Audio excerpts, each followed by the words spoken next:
Hello, good morning. तुमचं स्वागत आहे आपल्या नवीन मराठी ब्लॉग चॅनलमध्ये. तर आज तुळजाभवानीच्या मंदिरापासूनच सुरुवात केली आहे. कारण मंदिरामध्ये आलेलो आहे, मस्तपैकी सगळं फ्रेश वगैरे होऊन आणि झोप वगैरे सगळ्यांची झाली. मग थोडासा टाईम झाला मुलांना आवरणं करता. तर बघू शकता आता आवरून आलेलो आहे आणि आनंदी मस्त आता रेडी झालेली आहे. कारण आम्ही ना दर्शन वगैरे मुखदर्शनच केलेलं आहे. कारण संध्याकाळी ना अभिषेकचा कार्यक्रम आहे, म्हणजे अभिषेक संध्याकाळी आहे आमचं ठरले ना, त्याच्यामुळे मी सकाळी दर्शन करण्यासाठी आलो होतो. सकाळी डायरेक्टली निघालो होतो मंदिराकडे, कारण ना संध्याकाळी सायंकाळच्या टायमिंगला अभिषेक होता आणि सकाळच्या टायमिंगला ना गर्दी नसते मंदिरामध्ये. मग मिस्टरांनी मी आणि सासरे पण होते सोबत, ते पाठीमागे होते, कारण त्याच्यामुळे मग पुढे निघून आलेलो होतो. तर बघू शकता मस्तपैकी सगळ्यांचीच लगबग होती. खूप छान छान अशी मस्त दुकानं सकाळी लावलेली होती आणि सकाळच्या टायमिंगला ना असं फ्रेश वातावरणामध्ये देवी आईला भेटायला जायचं म्हटल्यानंतर बिना बांगड्यांचं जाणार कसं. तर प्रथमताना छान प्रकारे मस्त बांगड्या भरून घेतली. ह्या बांगड्यांचं देखील महत्त्व आहे तुळजापूरमध्ये. बांगड्या भरल्याच्या नंतर आईचं दर्शन करावं, म्हणजे आई आपलं सौभाग्य म्हणू किंवा आपलं जे काही आपलं लेणं असतं सौभाग्यवतीचं, ते आईकडे चढवून मग गेलं ना तर छान असतं. तर दरवर्षीप्रमाणे बांगड्या देखील भरून घेतल्या आणि मग दर्शनासाठी आतमध्ये एंट्री केली. सकाळी सकाळी म्हणजे जायचं असं नव्हतं, सायंकाळीच अभिषेक होता ना, पण सकाळी अभिषेक करून भरपूर गर्दी असते, कारण अगोदरच ना बुकिंग वगैरे करावी लागते अभिषेकसाठी. त्याच्यामुळे मग आमचं थोडंसं लेट झालेलं होतं, सायंकाळचा आम्हाला टाईम मिळालेला होता. त्याच्यामुळे मग सकाळी मिस्टरांना म्हटलं की आपण प्रथमतः दर्शन करून येऊ. आणि हा आईचा गाभारा वगैरे आहे. खूप म्हणजे मध्ये गर्दी होती, पण स्टार्टिंगला जाताना अजिबात गर्दी नव्हती. खूप पटकन दर्शन झालं, कारण सकाळी काही भाविक एवढे नसतात. अभिषेकला गर्दी भरपूर मोठी होती. तुम्हाला मी अभिषेकचे ताटं वगैरे दाखवते. तर आईचा हा गाभारा आहे, खूप सुंदर आणि मस्त.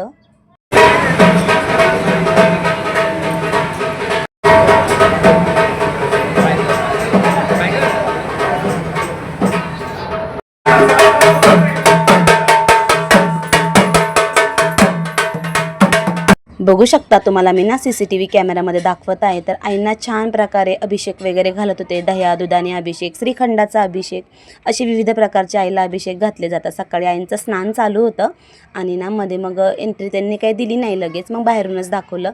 तर आम्ही सकाळी सकाळी मस्तपैकी सवटी भरण वगैरे केलं, आईंचं दर्शन घेतलं सकाळी आणि छान मस्त तोपर्यंत बाहेर गाभाऱ्यामध्ये बसलेलो होतो. मस्त असंच खूप छान वाटत होतं. आपला आखाडाचा महिना आणि आपल्या कुलस्वामिनीचं दर्शन म्हटल्यानंतर ना मनाला खूप शांतता मिळते. दरवर्षीप्रमाणे ह्या वर्षी आम्ही आलेलो होतो आणि मस्त असं दर्शन वगैरे केलं. तर मिस्टरांनी आम्ही छान छान फोटो वगैरे काढले आणि ना मिस्टर पण गाडी चालवून थोडे थकलेले होते, थोड्या आरामाची गरज होती, त्याच्यामुळे जास्त काही आम्ही टाईमपास केला नाही. तर हे सगळे काही जे ताटं होते तुम्हाला दाखवलेले, ते सगळे अभिषेकचे ताटं होते आणि सगळे काही वेटिंगला उभे होते. इथे ना भरपूर सारे अशा प्रकारचा गोटा आहे, आपला जो काही पावणारा गोटा तो पण आहे तिथे. तर दुसऱ्या बाजूला ना ही सगळी जे अभिषेक घालताना सकाळी सकाळी त्यांची ताटां ते सगळे काही वेटिंगला उभे होते. तर आखाड्याच्या महिन्यामधनं प्रत्येकजण इथे अभिषेक वगैरे घालतं आणि आईंना ओटी भरण चोळी वगैरे आणतं. इथलं ना सौभाग्य असं आहे की आल्याच्या नंतर ना देवीचं दर्शन आपल्याला जवळून मिळतं आणि आपल्या देखत आपण जे घेतलेला अभिषेक आहे ना तो आपल्या देखत केला जातो. त्याच्यामुळे मग सगळेजण इथे येतात. तर बाहेर पण दर्शन वगैरे घेतलं. अशा प्रकारे आईंचं जे काही मध्ये चालू असतं लाईव्ह दर्शन इथं मिळतं, ते देखील घेतलं. आणि मग त्यानंतर ना बघू शकता ते कसे आईंना साडी वगैरे पोच करतात, आईंना स्नान घालतात आणि त्यानंतर आईला केळं, दूध, दही आणि सगळे काही पंचामृताने अंघोळ वगैरे घालतात. सकाळी सकाळी तोच असतो अभिषेक. तर अशा प्रकारे दिवसभरामध्ये ना सकाळी, दुपारी आणि सायंकाळीच्या टाईम, दुपारी नसतो, सायंकाळी आणि सकाळी दोन्ही टायमिंगला अभिषेक चालू असतो तुळजाभवानी मंदिरामध्ये. तर बघू शकता मंदिरामध्ये ना भरपूर सारी बाहेर गर्दी होती आणि मंदिराचं काम चालू आहे, त्याच्यामुळे त्या बाजूने बंद आहेत.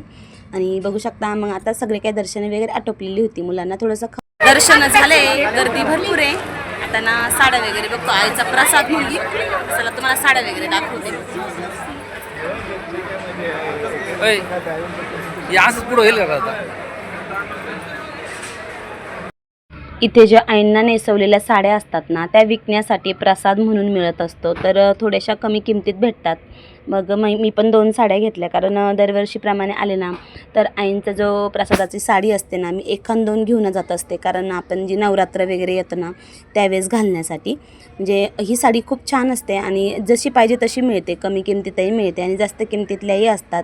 तर बघू शकता मंदिरामध्ये गर्दी, परडी भरपूर जण बाहेर घेऊन आलेल्या होत्या. परडीचा इथे कार्यक्रम होत असतो, पिठाने ही परडी भरली जाते. इथली हीच खासियत आहे की आईची परडी ही रिकामी ठेवता येत नाही, परडी भरण्यासाठीच आलेले असतात.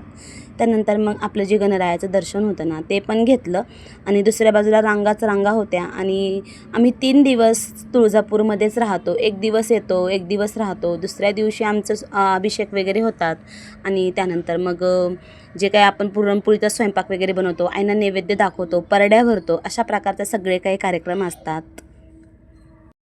बसलेलो आहे, मस्त दर्शन पण झालं, निवांत बसलेलं आहे, गर्दी पण नव्हती आणि सकाळी छान दर्शन झालं. संध्याकाळी अभिषेक आहे, म्हटलं चला सकाळी मस्त दर्शन वगैरे करून येऊ आणि आता स्वयंपाक बनवायचा आहे तिथे.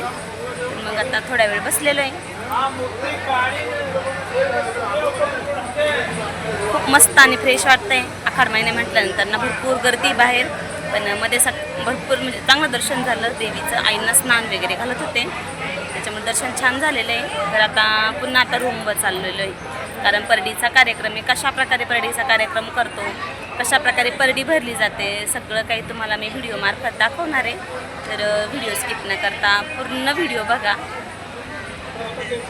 तर चला आता रूमवर गेल्यावर ना सगळं काही स्वयंपाक वगैरे, परडीचा कार्यक्रम कशाप्रकारे झालेला आहे, सगळं काही तुम्हाला नेक्स्ट ब्लॉगमध्ये मी दाखवणार आहे. व्हिडिओ आवडला असल्यास नेहमीप्रमाणे लाईक करा, नवीन असाल तर सबस्क्राईब करा. भेटूया अशाच एका नवीन ब्लॉगमध्ये. तोपर्यंत बाय बाय.